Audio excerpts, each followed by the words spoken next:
So next, what we'll have is our next head-to-head, and that took place on October 14th, 1996. Our first match of the evening is Dean Malenko versus Brad Armstrong. This is a return match from Saturday night where Brad Armstrong had an upset victory over Malenko. I'm like, why can't y'all show this on Nitro? Like, he did win the Hugh Morris match, but, you know. He didn't win it outright, though. He won by that's kind of fluky, yeah. But Malenko this week, once again, comes out holding Rey Mysterio's mask. We do have a loud NWO chant that breaks out during the match, which is unfortunate. We have two maestros in the ring.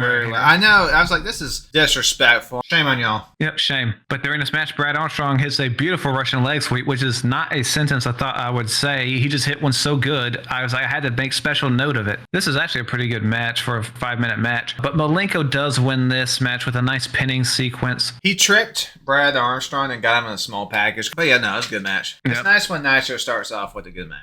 Afterwards, though, Malenko tells Rey Mysterio that in 2 weeks is time. But after a commercial break, we come back and see the NWO limo come up, and we see Hollywood, Hogan, and the rest of the NWO come out, and we see that, unfortunately, Hogan has shaved the black part of his beard. Very disappointing. Yeah, it must be movie time. It is shitty movie season for Hogan, and this one is Three Ninjas. He's going to mention it quite a lot. There's definitely levels to this acting thing, and Hogan was not there. It's probably the worst one.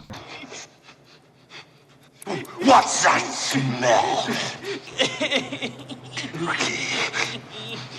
So that's unfortunate. But then after we see that, we see a recap of the Hacksaw Jim Duggan versus Mr. Wall Street match on Saturday night, where Duggan punched Wall Street, who falls into Nick Patrick, knocking him down, and then Duggan hit Wall Street with the tape fist. But Nick Patrick is down in pain, but he still makes the 3 counts, so Duggan wins. But Nick Patrick later reverses the decision after seeing Duggan cheated, so he declares Wall Street the winner. But you're asking, why is Wall Street and Hacksaw's feud still going? Why are we still doing this? I wish I had the answer for you, but I'm not going to waste your time with this next match here. But it is Wall Street versus Hacksaw Jim Duggan, and Duggan again goes for the wrist tape, but Wall Street takes it from him, and he goes to tape his fist.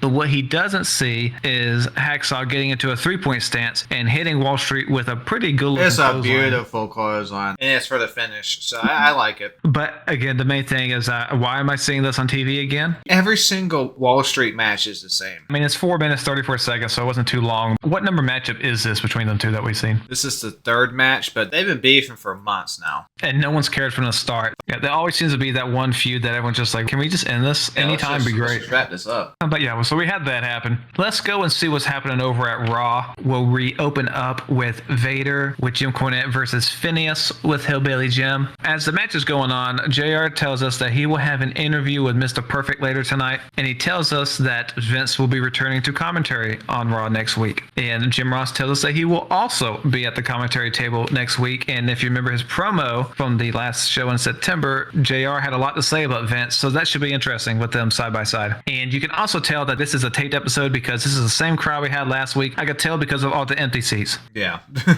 But as Vader is squashing Phineas, Psycho Sid comes out to jaw with Vader, and this allows Phineas to get at least some offense in. But Phineas goes for the slop drop, but Vader outsmarts him. He holds onto the ropes to prevent it, and he is able to then hit the Vader bomb for the win. And then nothing happened with Sid and Vader after that. They just kind of jawed at each other. Yeah. But yeah, just making Vader look good into his match with Sid. But yeah, the crowd was pretty dead though, because again, there's no one in this building. But we'll go back to Nitro. The announcers tell us that Ric Flair will not be here today because he underwent an MRI and it showed that his injury is worse than they let on, and he will have to be replaced for his scheduled match with the Giant at Halloween Havoc. So that sucks. Right as the NWO is getting real hot, Ric Flair gets hurt. No, that's very unfortunate timing. Yeah, and then Flair's not going to make his return till May.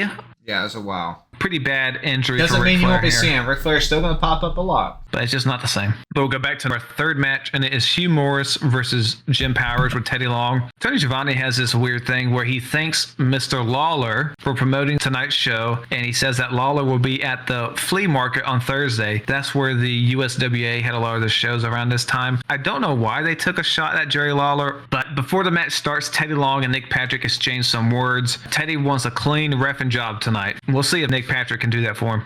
We see Jim Powers get the pin on Hugh Morris, and it looks to be a 3 count. But Nick Patrick sure takes his sweet time counting the pin, and Teddy Long is upset at Nick Patrick because we just told him he wants a clean match, and Teddy Long thinks this has not been a clean match. But they repeat this kind of thing throughout the match a few times where Jim Powers keeps getting screwed by Nick Patrick, and it seems to be on purpose. I'm not going to go there because I don't want to deal with Nick Patrick's lawyer. No, he got Mean Gene going.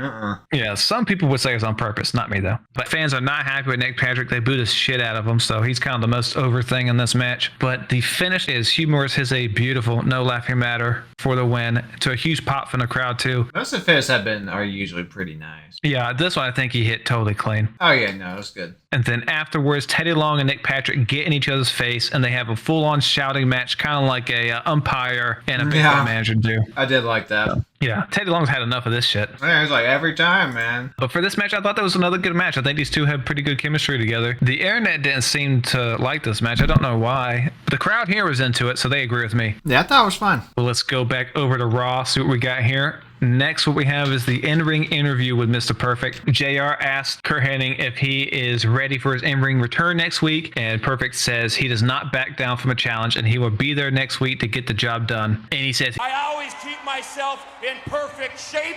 From head to toe, I have no flaws. I've never had a cavity in my mouth. Not I one. can't relate. I've never had one. Mr. Perfect then calls the new generation cocky, and he says he is the greatest Intercontinental Champion of all time and will prove it next week. I did love how he said that and then said he's the greatest champion. So, you know, you could argue he's being cocky too. But I did think it was a good promo for Mr. Perfect. You could buy what he was selling. And I wonder if Vince had him come back for a match to try to boost the ratings because he's desperate at this point. Yeah. But it would work for me. I would like to see him come back. We'll see if it happens. Yep. So tune in next week for that. But then afterwards, we see Jerry Lawler come out as we go to a commercial break. And then after we come back for commercial, he is on the mic talking some more shit about Jake the Snake Roberts. Of course. But then we see Jake the Snake coming out, stumbling around. He's looking pretty bloated, and it looks like he's brown bagging it. Jay. And it looks like he's had a relapse. And the announcers are talking about what a sad sight this is, because it's looking like maybe King, his words have gotten to Jake the Snake here. So Gorilla Monsoon eventually comes out, and he has a talk with Jake the Snake, and Gorilla Monsoon says he seems coherent, and so the match will continue on here. And the next match we have is Jerry the King Lawler versus Jake the Snake Roberts. And of course, King thinks that Jake the Snake is drunk as a skunk here, so he walks towards Jake the Snake kind of cocky, you know, getting ready for an easy match. But suddenly, Jake kicks King and hits the DDT for a quick win. I liked it. This reminds me of the CM Punk thing that he did with Chris Jericho. I wonder if he took it from this. Oh, yeah. Yeah, maybe. Very similar, right? But yeah, so Jake the Snake was tricking King, and after the match, he pours the whiskey and he pours onto King's face, and then he wraps his snake revelations around King, who freaks out because if you know Jake the King Lawler, you know he hates snakes. But this is quick and to the point, and we finally saw Jake the Snake have some revenge on Jake the King Lawler. But I think it's a little bit too late, though, to care. No, yeah, they were like, oh, we should probably go ahead and wrap this feud up. They're like, okay, we need to have a resolution here. Let's just have it here. Jake the Snake was gone for a few months, and I think he even no-showed some indie bookings during this time. So I think he was still, in reality, having some drug issues at this time, too. Oh, yeah, probably. All right, so let's go over to Nitro, where we have fourth match, Greg Valentine versus Lex Luger. Luger comes out with some taped ribs. He's selling the attack from Arn Anderson last week, so we don't get any posing today, sadly enough. And we also see that Arn Anderson is watching the match from a backstage monitor, and we also see Ted DiBiase and Vincent watching the match from the crowd. So there seems to be a lot of interest in this match. Everybody wants to see Greg Valentine wrestle. Yep, everybody came to see Greg Valentine. Yep, that's right. And for the majority of the match, Greg Valentine does a smart thing. He attacks Luger's ribs. But in the end, it doesn't matter because Luger wins the match with the torture rack. The crowd did like the finish. I mean, of course, everybody gets up for the rack, but... Yeah, I know we're trying to sell the injury, but yeah, this is pretty boring, I thought. But then we go into a ringside interview with Nick Patrick. Tony Schiavone is there, and he tells Nick Patrick that the fine the Macho Man received was not the $1 million that Nick Patrick was talking about. It's actually a $500 fine, and they say Macho Man will miss the first 5 matches of the new year. That's a weird punishment. I don't even know they follow up on that. I have no clue. Yeah, I know. I have to pay attention to see if they followed up on that point. What does that mean, miss the first 5 matches? Like, that's the first 5 matches on the card card. That's such a bad punish. Like, That's true. Like, is that 5 matches on the first show or 5 weeks? But this upsets Nick Patrick because he was told that Macho Man's fine was going to be the biggest in WCW history. So Patrick says that the WCW is going to hear about this, and then we go see some footage from WCW Saturday Night where we see the NWO referee. He's wearing a ski mask and he's wearing a NWO shirt. That way you know he's the NWO ref. But they see that and they are trying to insinuate that was Nick Patrick. So they ask him about it. Nick Patrick says that guy doesn't look a thing like him and he is in better shape than that guy. And he reiterates that he is not in the NWO, and if the WCW won't back him, his lawyers will be in touch. But again, I thought that Nick Patrick nailed another promo. What's crazy is he's one of the best talkers in WCW at this time. Mm-hmm. And he actually has like legitimate, reasonable arguments here. He feels like he's getting screwed over by WCW because Macho Man isn't being punished, so he doesn't feel like WCW is taking his safety seriously. We all know he is full of shit, but at least on paper, it makes sense. Yeah. After this, we go to Bischoff, who wants to have an interview with Macho Man. And Macho Man says he's heard that the NWO are in the building, and that must mean Hollywood Hogan is in the building too. So he tells Hollywood Hogan to get out here so he can kick his you-know-what. Hogan does not oblige, so Bischoff asks Macho Man about Miss Elizabeth, and Macho Man tells Bischoff not to go there. And with the tone of Macho Man's voice, don't go there, Bischoff. No, you don't want to enter the madness. Bischoff doesn't really listen to that because then he presents Macho Man some footage, and it's Miss Elizabeth telling Macho Man that she has done everything to get his attention and he won't listen. She says she knows saying sorry will never be enough, and the things she has done proved that she was the coward, and she doesn't know if she was doing those things just to get his attention or just to hurt him. She says she is sorry and she wishes Macho Man would forgive her, and she says it was one of the worst choices she ever made signing with Hulk Hogan. And she tells Macho Man that she is really lost and needs him, and she ends the video with saying she is really alone, but she does tell Macho Man that she feels the same way about him today as she did when they said their I do's. And that got to Savage. Yeah, Macho Man afterwards is at a loss of words, and then Bischoff, he can't read body language, I guess, because he goes to ask Macho Man for his thoughts, and Macho Man does not give any to Bischoff, so Bischoff asks him again, and then this time Macho Man pushes Bischoff, and Bischoff tries to talk to Randy as Randy approaches the ring for his upcoming match, but then Macho Man turns around and he then walks all the way to the back, and he looks to be on the verge of tears. No, it looks like he is crying a little bit. Yeah, and he approaches a limo and he leaves in a limo. So I guess, does that mean Macho Man's an NWO too, Bischoff? I know, right? Savage did a great job acting in this. Macho Man was great here with his facial expressions, and he felt totally believable. You actually believed he was upset. He was supposed to have a match next with Mike Enos, so I think this route was much more entertaining than having to sit through that match. I've been much more intrigued after this segment. But this added yet another interesting wrinkle to the Macho Man Hogan match. How is this going to affect Randy? I saw some people were divided on this approach rather than having Macho Man just be this revengeful guy as he was the previous few weeks. No, I like this. But yes, Macho Man sold the internal struggle he was having phenomenally. So I like this. But let's go back over to Raw, where we have our third match of the day, and it is Freddie Joe Floyd versus Hunter Hearst Helmsley. Triple H comes out and he brings his female companion to the ring post, and he gets some handcuffs, and he handcuffs her to the ring post. So that way, Mr. Perfect cannot possibly steal her. There's no way. Nope. She does smile when he does it, so I think she's into being handcuffed. Hey, some people are. But as this match is going on, Mr. Perfect comes out anyway, and Triple H sees him coming. He starts jawing at him, telling him that she's handcuffed. What are you going to do? You can't take her this time, pal. But Mr. Perfect then shows Triple H that he happens to have a key to the handcuffs. Of course he has handcuffs. Yeah, how did he get those keys? Well, we'll find out. But Triple H is not happy. But before he can go after Mr. Perfect, Freddie Joe Floyd goes after Triple H. But Triple H hits the pedigree, and I don't know what happens here, what was mistimed, but Freddie Joe Floyd kicks out of the pedigree. He wasn't supposed to. That was odd. Yeah, so technically, Freddie Joe Floyd is the first person to kick out the pedigree. Yeah, I don't know what happened there. Something was mistimed, but we see Mr. Perfect hand the handcuff keys back to a police officer that was sitting in the front row. So they at least showed how he got the key. At least I explained that. So Mr. Perfect is indeed leaving with yet another one of Triple H's lady friends here. But Triple H does try to stop Mr. Perfect from doing it. He grabs him on the shoulder, and Mr. Perfect turns around and decks Triple H right in the face. The match, of course, is uninteresting, but I mean, it was notable that Freddie Joe Floyd kicked out the pedigree. But then after that, we also get a backstage interview with Stone Cold. It's pretty short, but he tells Bret Hart that since he isn't here, he's going to kick the ass of the man who kicked Bret's ass, and that would be Shawn Michaels. So that is actually the main event today. So we actually have a good main event on paper. Yeah. On paper. But we'll go over to our 6th match for Nitro, and then we have Eddie Guerrero versus the debuting Cheetah Kid. And we tried to look it up. We could not find out who was the Cheetah Kid. Yeah, we think it's a guy named Prince Ikea. We don't know. The internet isn't sure. The internet wants to keep saying it's Rocco Rock, but it's clearly not.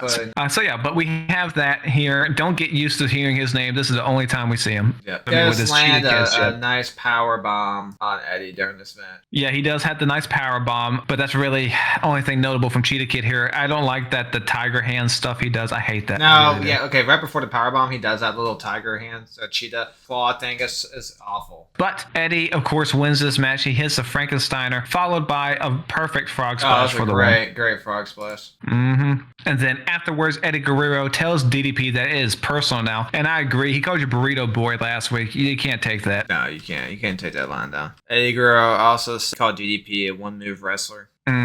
Yeah, that's hurtful.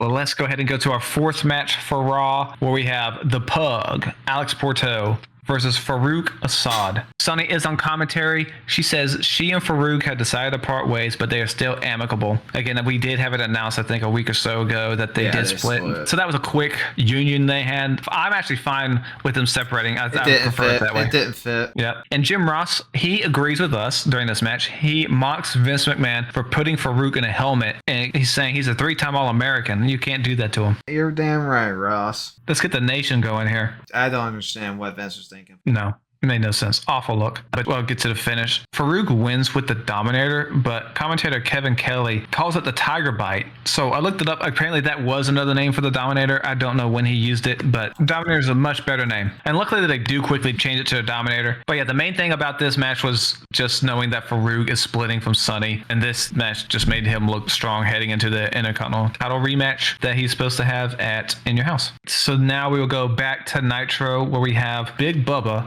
with Jimmy Hart versus Jeff Jarrett. Jarrett, when he comes out, he actually gets a fantastic reaction from the crowd. This is hometown. When he does his strut, he gets a great ovation. So he's having a good night. That type of crowd reaction does not become the trend, so don't worry about that. No, it sure doesn't. But at one point during this match, Jimmy Hart jumps in the apron and Jarrett punches him off. And this allows Bubba to hit a spine buster on Jarrett. I thought that looked pretty good. Yeah, it was a good spine buster. And then Bubba follows it up with a few solid punches to the face. And I don't know. Bubba, I think he has great punches. That was good punches, yeah. Of course, it's a lost art nowadays. Sure is. But the ref attempts to get Bubba to stop punching Jarrett. So Bubba shoves the ref, and then this allows Jimmy Hart to give Bubba his megaphone. But as Bubba goes to hit Jarrett with it, Jarrett hits a drop kick onto the megaphone, causing the megaphone to hit Bubba in the head. So Jarrett wins with the drop kick to the megaphone and all that. Good ovation for him winning. So unlike in WWF, the hometown hero actually wins. Yeah, at least during a Vince McMahon era, you ain't gonna win. But before we get into the interview, it was announced on the Saturday night show that Jarrett would take Ric Flair's place for his match against the Giant at Halloween Havoc. And the match is official, as Adam Pearce would say. So Jeff Jarrett says he came to the WCW to make a statement. And he then tells the Giant that Jarrett is the smartest wrestler in the ring today. And Jarrett says once he puts the Giant in the figure 4, the NWO will then respect Ric Flair. WCW is history. And most of all, they will have to respect Jeff Jarrett. So let's go ahead and go to the main event for Raw, and that is great on paper. Stone Cold Steve Austin versus Shawn Michaels. We'll see if it lives up to the name value here. During the match, we see Vader and Jim Cornette watching the match from a monitor backstage, and Cornette tells us they plan on being in the WWF title match at Survivor Series, and they tell Psycho Sid it's bad luck that he is in their way, but no one is going to stop them from getting a shot at that geek Shawn Michaels. So then we hear Psycho Sid retort to that. Psycho Sid tells Vader that he will lift Vader 7 feet, and he might even bury Vader alive. But back to the match, and we see Stone Cold hit the stun gun on Michaels, and he goes for the Stone Cold Stunner, but Shawn reverses it, and then we go to a commercial break. And then after commercial break, we see Vader run in, and Austin and Vader then team up on Shawn Michaels, causing a disqualification. Savio Vega then runs out, but Stone Cold goes ahead and hits him with a stunner. Immediately. It's so funny. I'm like, wow, you are useless, Savio. Yeah, absolutely useless. Thanks for coming out anyway. So Psycho Sid there runs out and Vader bails as Fake, Razor, and Diesel come out to watch the violence for some reason. Sid and Shawn get in each other's face as Vader and Austin get back into the ring, and then Sid and Shawn Michaels knock those two out of the ring, and then we get Sid and Shawn getting in each other's face again, but they get over their issues and celebrate together to end Raw. But before we end, JR announces that for next week's Raw, there'll be 2 bombshells. Spoiler alert, it involves Bret Hart for one of them at least. But for the finish of this was overbooked, but you weren't going to get Austin or Michaels losing at this time. So it was a pretty decent match, not nearly as good as the ones they would have. So we'll get into our thoughts of Raw after we finish Nitro. We'll go to their main event, and it is the Faces of Fear with Jimmy Hart versus Harlem Heat with Sister Sherry and Colonel Robert Parker. Yeah, this was originally supposed to be a title match, but apparently the Harlem Heat said no because they wanted a guaranteed match against the Outsiders. In the beginning of this match, though, we see Mongo and Benoit come out and they jaw with the Faces of Fear. They're just kind of reminding you, hey, these teams are going to have a match here at Halloween Havoc. So during the match, Booker T goes for the Harlem Hangover, but Meng hits him in the back, preventing him from doing the move, and this allows Barbarian to get up and hit a nice top rope over the head belly-to-belly suplex. You know it's always a thing of beauty. Meng then gets tagged in. He joins in on the fun, and he hits a nice sit-down powerbomb on Booker T. We had a good match going, I thought, until the NWO come out to the ring with spray cans. The two teams approach the NWO, and they have a face-off. Barbarian grabs a chair and to kind of back off the NWO, and Hall and Nasty do spooky fingers as they walk away. That's not the end of Nitro, but for this match, like I said, I thought it was pretty decent. We didn't get a finish. What else is new? So yeah, that part gets annoying, but after this match, Bischoff asks Sting where he is and to please come back and be the leader that WCW needs. The NWO come out with Miss Elizabeth. Hogan says he thought Savage would have some dignity and come fight him today, which is funny because Macho Man called him out earlier in the day. Yeah. Hogan says he has been away filming his upcoming movie, The Three Ninjas. What a classic. He's going to name drop that movie almost every promo. Hogan then tells Macho Man he can make Macho Man do whatever he wants, and he calls Miss Elizabeth a great actress, and Liz goes to slap Hogan, but he grabs her arm. Again, he's being real forceful with Liz these days. Hogan asks Macho Man if Macho Man is even worthy of a title shot. We then see the Nasty Boys come out wearing NWO shirts, and this part gets kind of weird. Hogan tells the Nasty Boys he loves them, and then Nas wants to talk to Hogan about something in this contract, and he thinks they should be getting more money. So Hogan they said the decimal's not right or something. Yeah, the decimal's in the wrong spot. So Hogan takes a look at the contract, and he says his signature isn't on it, and then he gets upset at the Nasty Boys, telling them that they don't do anything or wear their colors unless Hogan tells them to. So then the NWO just jump on the Nasty Boys, and Hogan rips up the contract, and the NWO rips the NWO shirts off of the Nasty Boys, and then they spray paint them and beat them up some more. Hogan then gets back on the mic,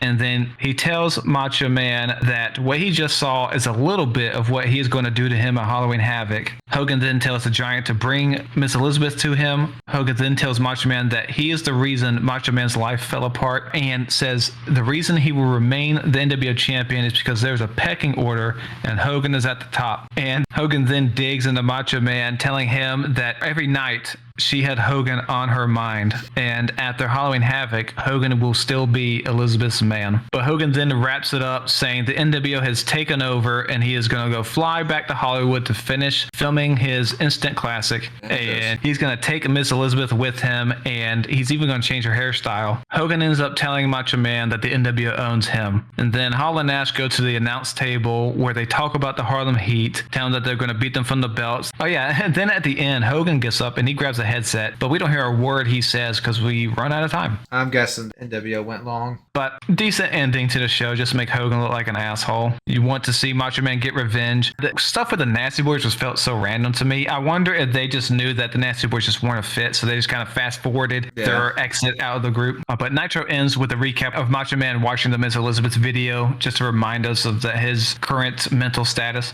But this was a pretty decent show, I thought, as far out producing WWF at this point. Most of the matches here are at least watchable.